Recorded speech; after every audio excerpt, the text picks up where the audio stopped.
حضرت اویس قرنی نے آپ صلی اللہ علیہ وسلم کی مطابق میں دانت شہید کیا تھا اور انہوں نے حلوہ کھایا تھا.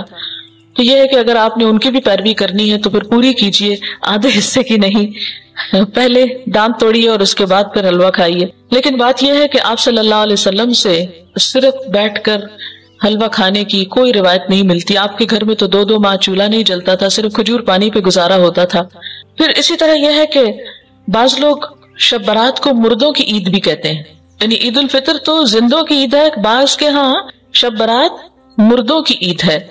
ان کا خیال یہ ہے کہ اگر کوئی شخص شب برات سے پہلے مر جائے تو جب تک شب برات میں حلوہ پوری اور چپاتی پر اس کی فاتحہ نہ کی جائے وہ مردوں میں شامل نہیں ہوتا، اور نہ اس کے کنبے میں پہلا تہوار منایا جاتا ہے. یعنی رواج کیا ہے کہ جب کوئی فوت ہو جائے تو پہلا تہوار یہ منایا جائے، پھر اس کے بعد کوئی شادی رکھی جائے یا کوئی اور خوشی کا موقع. تو یہ مردے کی پہلے عید کی جائے پھر اپنی عید. آپ نے دیکھا ہوگا کہ اگر کسی کا کوئی رشتہ دار عید سے پہلے فوت ہو جائے تو عید نہیں مناتی ہے. ہمارے یہاں کتنی عام ہے یہ بات نا. حالانکہ افسوس جو ہے اس کی مدت تو سوائے شوہر کے 3 دن مقرر کی گئی.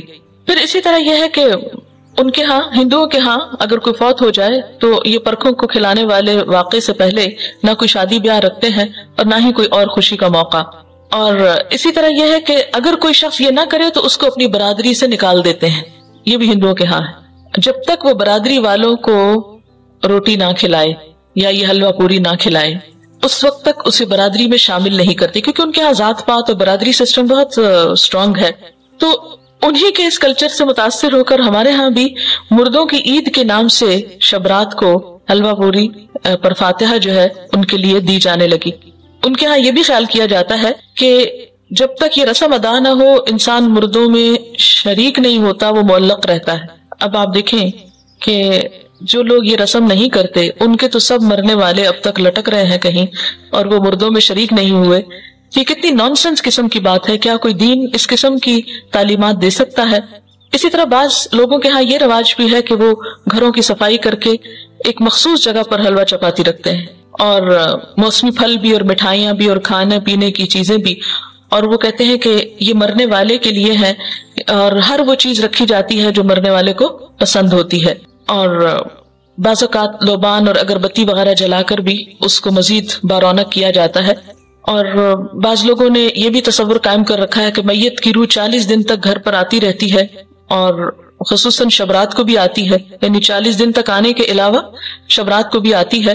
تو اس کا کوئی ثبوت نہ قرآن پاک سے ہم کو ملتا ہے اور نہ ہی حدیث سے ملتا ہے. ابھی ریسنٹلی آپ نے سورۃ المومنون پڑھی، اس میں آپ نے برزخ کے بارے میں پڑھا، وَمِن وَرَائِهِمْ بَرْزَخٌ إِلَىٰ يَوْمِ يُبْعَثُونَ، کہ مرنے والا جب مر جاتا ہے تو ان کے پیچھے کیا ہے؟ برزخ، پردہ آ گیا. کب تک؟ إِلَىٰ يَوْمِ يُبْعَثُونَ. کہاں اب ان کا آپ کے گھروں میں آنا اور آ کر کھانے پینے کی چیزیں دیکھ کر ترسنا، کیونکہ اب وہ خود تو کھا نہیں سکتے. یعنی یہ کتنے افسوس کی بات ہے کہ ایک روح آ رہی ہے اور آپ اس کے لیے کھانے پینے کی چیزیں رکھ رہے ہیں جو وہ کھا بھی نہیں سکتی. تو دین میں اس قسم کے کوئی عمل نہیں ہے کہ جو عقل سے مطابقت نہ رکھتے ہوں. جی یہ پوچھ رہی ہے کہ وہ سب پھر کھاتا کون ہے؟ اگر سمجھ بھی لیا جائے کہ وہ سپوز کہ وہ آتے ہیں تو آ کے دیکھ کے چلے جاتے ہیں اور پھر ہم خود بیٹھ کے کھا لیتے ہیں یا اوروں کو کھلا دیتے ہیں. یہ کس قدر شرمناک بات ہے کہ مہمان نے تو کچھ کھایا نہیں اور اپنی موج کر لی ہم نے. اور بعض لوگ اس کی دلیل جو روحوں کے آنے کی کہتے ہیں کہ قرآن پاک میں بھی روح کا لفظ آیا ہے، اور حالانکہ آپ جتنی آیتیں بھی اس ضمن میں پڑھ چکے ہیں وہ حضرت جبریل علیہ السلام کے بارے میں ہے یا وحی کے بارے میں ہے. اور بعض لوگوں کا خیال یہ ہے کہ اگر شبرات کو یہ فاتحہ نہ دلائی جائے تو مردے غمگین واپس جاتے ہیں، اور اگر فاتحہ دلائی جائے تو مردے خوش خوش واپس جاتے ہیں. یہ ہندوانہ سوچ ہے، کیونکہ ہندوؤں کے ہاں روحیں بھٹکتی پھرتی ہیں. انشاءاللہ آپ کو لیٹر آن یہ 3 بڑے مذاہب جو بر صغیر سے متعلق ہیں، ہندوازم اور بدھزم اور سکھوں کے بارے میں انشاءاللہ کچھ لیکچرز دلوائے جائیں گے. یہ ہم آخر میں بالکل کرتے ہیں، اور اس وقت جب آپ قرآن پاک تقریباً پڑھ چکے ہو تاکہ آپ جب وہ سنیں تو قرآن کو کمپیئر کر سکیں کہ ان باتوں کی تردید قرآن میں کس کس طریقے سے ہوتی ہے.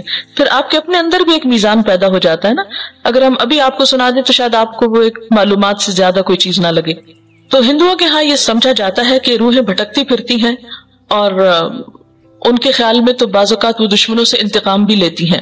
لیکن قرآن پاک سے اور حضور صلی اللہ علیہ وسلم کی سنت سے کہیں ثابت نہیں. آپ صلی اللہ علیہ وسلم نے کبھی نہیں فرمایا کہ آج حضرت خدیجہ کی روح واپس آئی ہے، یا میرے والدین کی روح آئی ہے، یا آپ کے بیٹے جو آپ کی زندگی میں فوت ہو گئے تھے ان میں سے کسی کی روح آئی، یا آپ کے جو عزیز چچا تھے حضرت حمزہ ان کی کوئی روح، یا دیگر کسی کی بھی روح کے بارے میں آپ صلی اللہ علیہ وسلم سے کوئی بھی ایک روایت نہیں ملتی.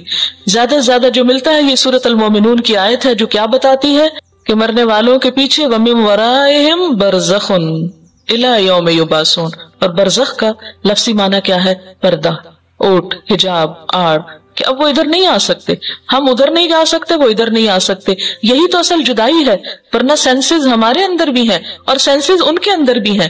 موت اس چیز کا نام نہیں کہ سینسز ختم ہو گئے، سینسز ان کے بھی موجود ہیں اور ہم لوگ بھی جیتے جاگتے ہیں. موت آپ یوں سمجھ سکتے ہیں کہ جیسے ایک یہ کمرہ ہے، اس وقت ہم یہاں بیٹھے ہیں، اور ایک ساتھ والا کمرہ ہے، اور ان دونوں کے بیچ میں ایک دیوار ہے.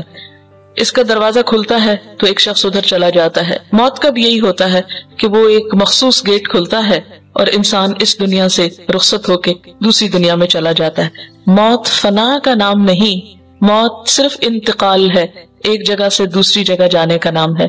یہاں بھی انسان خوشی غم محسوس کرتا ہے اور برزخ میں بھی انسان خوشی غم محسوس کرتا ہے. دنیا میں خوشی غم کے اسباب اور ہوتے ہیں، برزخ میں خوشی غم کے اسباب انسان کے اعمال ہوتے ہیں. وہاں ان کو خوشیاں ملتی ہیں جو اچھے عمل کر جائیں، یا ان کے پیچھے ان کی اولاد کوئی اچھے کام کرے، یا صدقہ جاریہ کے کچھ کام چھوڑ جائیں تو وہ ان کی خوشیوں کا سبب ہوتے ہیں. کیونکہ دنیا میں ہم عام طور پر مال وغیرہ یا لوگوں کے جمع ہونے یا کھانے پینے کی محفلوں میں خوش ہوتے ہیں، جبکہ وہاں پر ایسی نہ کوئی محفل ہے اور نہ ایسے کوئی انتظام ہے اور نہ یہ چیزیں وہاں پر فائدہ دیتی ہیں. جیسے کہ قرآن پاک میں آتا ہے یوم لا ينفع مال ولا بنون الا من اتى الله بقلب سلیم، اس دن نہ مال اور نہ بیٹے کچھ بھی کام نہیں آئے گا سوائے اس کے جو قلب سلیم یعنی سلامت دل لے کر آیا کہ جس میں صرف اللہ کی ذات جمی ہوئی ہو. اسی طرح یہ ہے کہ ہمارے ہاں چراغاں اور آتش بازی کی جاتی ہے، لائٹننگ کی جاتی ہے. یہ بھی بیسیکلی ایک ہندوانہ رسم ہے، اور اگر ہندوانہ نہ بھی ہو ہمیں اس سے بھی کوئی نہیں کہ کس کی ہے اور کس کی نہیں، اس لیے کہ صرف ہندو نہیں تو دنیا بھر میں اب آتش بازی کے شو جو ہیں وہ دیکھے جا سکتے ہیں. اسلامکلی ایسی چیزوں کو بہت پروموٹ کرنا، تھوڑا بہت روشنی اور تھوڑی بہت ایسی چیز اعتدال میں، تو وہ کسی حد تک آپ کہہ سکتے ہیں مثلا شادی کے موقع پر اگر اعلان کرنا ہے، کیونکہ لازم ہے نکاح کا اعلان کرنا، تو اس کے لیے اگر کچھ تھوڑی بہت روشنی کر لیتا ہے حدود کے اندر رہتے ہوئے تو کوئی حرج نہیں.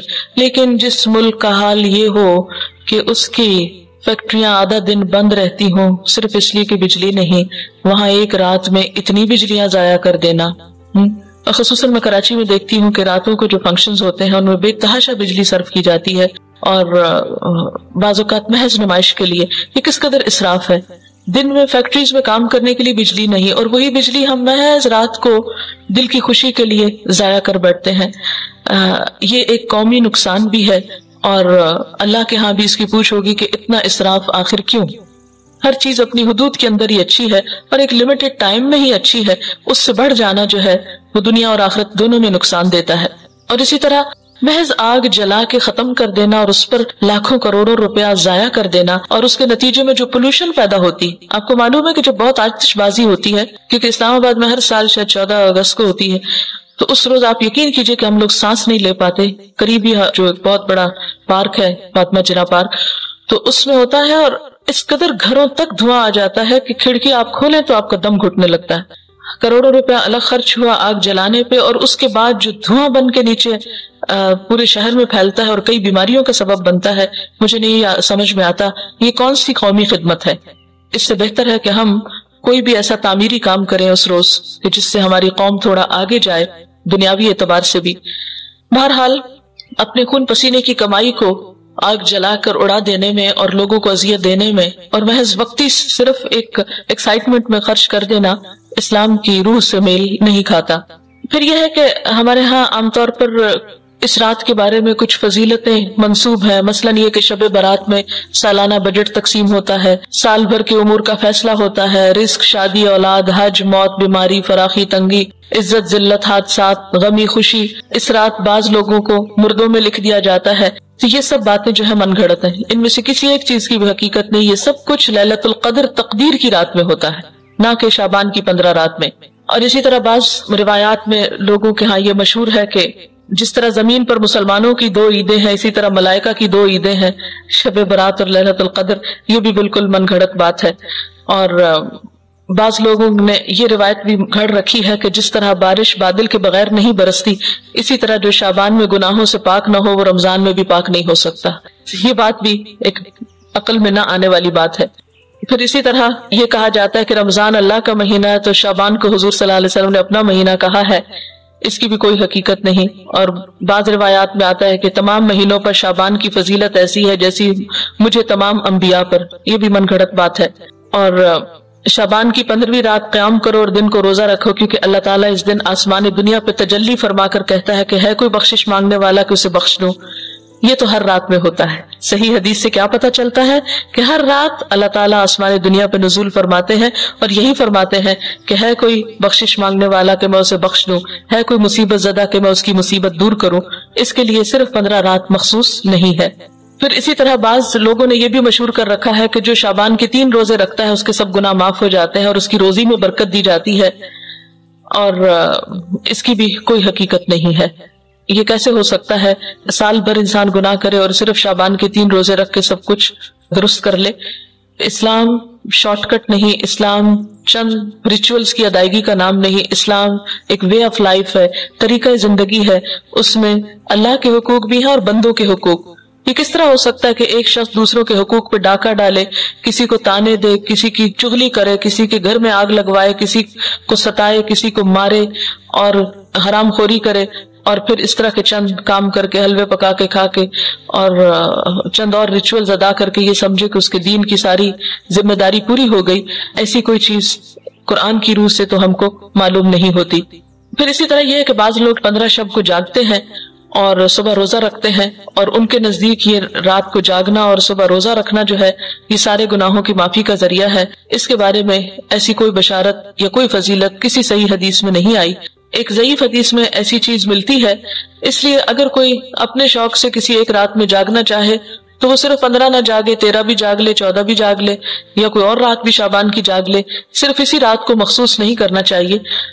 عام طور پر لوگ یہ کہتے ہیں کہ کیا فرق پڑتا ہے، کوئی نیکی کرتا ہے تو کرتا رہے، تو ٹھیک ہے وہ ان کی مرضی. لیکن اگر کوئی یہ سمجھے کہ اس نیکی سے میرے سارے گناہ معاف ہو جائیں گے یا میرے اگلے پچھلے گناہوں کی صفائی ہو جائے گی، تو ایسی کوئی توقع نہیں رکھنی چاہیے. وہ تو یہ بھی ہو سکتا ہے کہ آپ کسی بھی وقت اللہ سے رو کر دعا مانگے تو ہو سکتا ہے پچھلے سارے گناہ معاف ہو جائیں. لیکن اس رات کے بارے میں ایسی کوئی صحیح حدیث جو ہے وہ نہیں ملتی. آپ دیکھیے کہ یہ سب چیزیں بیان کرنے کا مقصد کیا ہے. مقصد یہ نہیں ہے کہ لوگوں کو ایک نیکی سے ہٹایا جائے. مقصد یہ ہے کہ لوگوں کو خود ساختہ بوجھ سے نکالا جائے. جب ہم دین میں کوئی چیز خود ایجاد کرتے ہیں، خود اس کی فضیلت بنا لیتے ہیں، اس کی پابندی کرتے ہیں، تو بسا اوقات ہم اپنے اوپر ناروا بوجھ ڈال لیتے ہیں. یہود و نصارہ کے ہاں اپنے روحانی تزکیے کے لیے کچھ عبادات انہوں نے خود سے خود گھڑ لی تھی جو اللہ کی طرف سے ان پر عائد نہیں تھی. آہستہ آہستہ کیا ہوا، وہ اصل عبادات سے بالکل دور چلے گئے اور خود ساختہ عبادات اپنی گردن پر لاد لی. اور نتیجہ کیا ہوا کہ وہ ایک وقت آیا کہ وہ بالکل دین سے بیگانہ ہو گئے. آج ہمارے معاشرے میں بھی ہم دیکھتے ہیں کہ جو اصل دین ہے اس سے ہم کوسوں دور ہیں. جو کرنے کے کام ہیں وہ ہم کرتے نہیں، اور جو نہیں کرنے کے کام ان کو ہم بہت پابندی سے کرنا شروع ہو گئے ہیں. اس کا نتیجہ کیا نکلا ہے کہ ہم ایسے بوجھ تلے دب گئے ہیں کہ جس نے ہم سے ہمارے فرائض بھی بعض اوقات چھڑا دیے.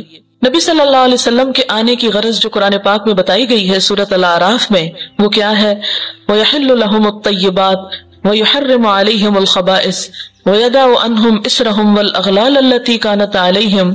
اور پاکیزہ چیزوں کو وہ ان کے لیے حلال بتاتے ہیں اور گندی چیزوں کو ان پر حرام فرماتے ہیں، اور ان لوگوں پر جو بوجھ اور طوق یعنی پچھلی شریعتوں نے ڈال دیے تھے ان کو دور کرتے ہیں. تو نبی صلی اللہ علیہ وسلم نے پچھلی شریعتوں کی سب من گھڑت عبادات کو ختم کر دیا اور صاف ستھرا قابل عمل دین ہمارے لیے چھوڑا کہ جس میں دن میں 5 نمازیں فرض ہیں، تو سال میں 1 رمضان کے روزے فرض ہیں، اور 1 مرتبہ صاحب حیثیت لوگوں پر زکوٰۃ فرض ہے سال میں، اور زندگی میں 1 مرتبہ حج فرض ہے صاحب استطاعت لوگوں پر. اس کے علاوہ کچھ چیزیں سنت کے درجے میں، کچھ نوافل کے، کچھ مستحب کے درجے میں ہے کہ کر لو تو بہت اچھا، نہیں کر سکتے تو پوچھ نہیں. اور کبیرہ گناہوں سے بچنے پر زور ہے. پھر صغیرہ گناہوں کو بھی ڈسکریج کیا گیا.